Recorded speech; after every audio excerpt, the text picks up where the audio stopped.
No one noticed him until the entire gym fell silent. The marching band faltered, its notes breaking midair, and the sound of polished shoes echoed across the wooden floor as a decorated general strode purposefully toward him.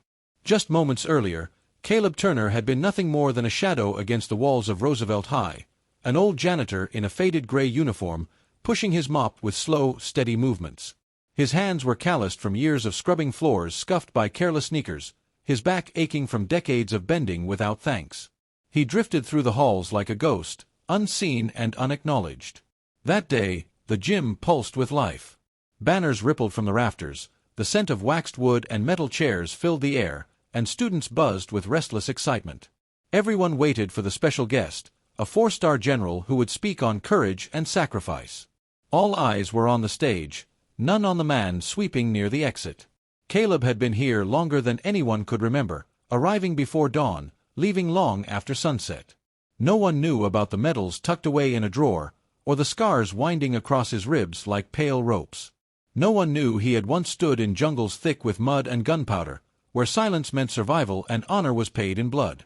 Vietnam had left marks no one could see, the night terrors, the names etched in black stone, the weight of brothers who never came home. He carried those memories like a second skin, but he never spoke of them. Caleb believed dignity lived in silence.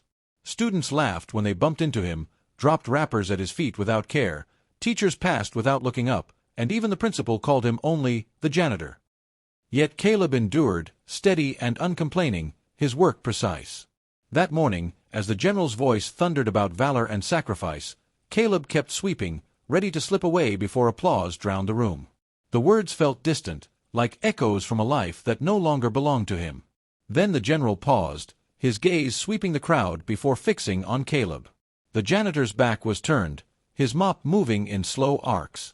Without a word, the general stepped down from the stage, his footsteps sharp against the wooden floor. Whispers rippled through the gym as he crossed the room, stopping just a breath away. Sergeant Caleb Turner. The name cut through the silence like a blade. Caleb froze, his grip tightening on the mop handle. Slowly, he turned, disbelief etched in the lines of his weathered face. The general raised his hand in a crisp salute. "Sir," he said softly, his voice weighted with reverence, "it is an honor. We never forgot you." The gym seemed to hold its breath. Students who had laughed now stared in shame.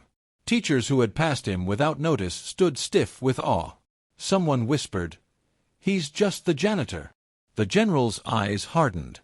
"He's not just anything," he said, his voice ringing clear. "He carried more than you'll ever know." That sentence would echo long after the day was done. Asterisk, he's not just anything. He carried more than you'll ever know. Asterisk, Caleb said nothing, but his silence was louder than any speech. His steady nod met the general's salute, and between them flowed an unspoken truth only soldiers could share. Without waiting for applause, the general turned and walked away, leaving the gym in a silence that felt sacred. The principal hurried forward, his face flushed. "Why didn't you ever tell us?" Caleb's voice came soft, like a stone sinking into deep water. "Some stories don't need telling. Some battles aren't fought with words." That line settled in every ear, heavy with meaning.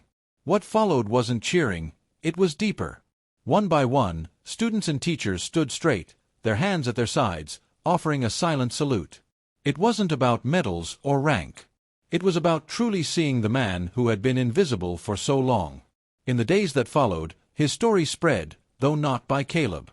He remained silent, as always. The words traveled through the general, through the students, through the halls that now carried his name in reverent whispers.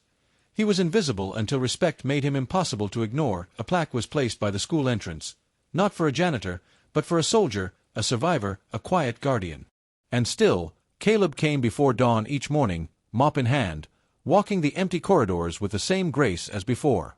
Because true heroes don't need to be seen, they only need to be honored.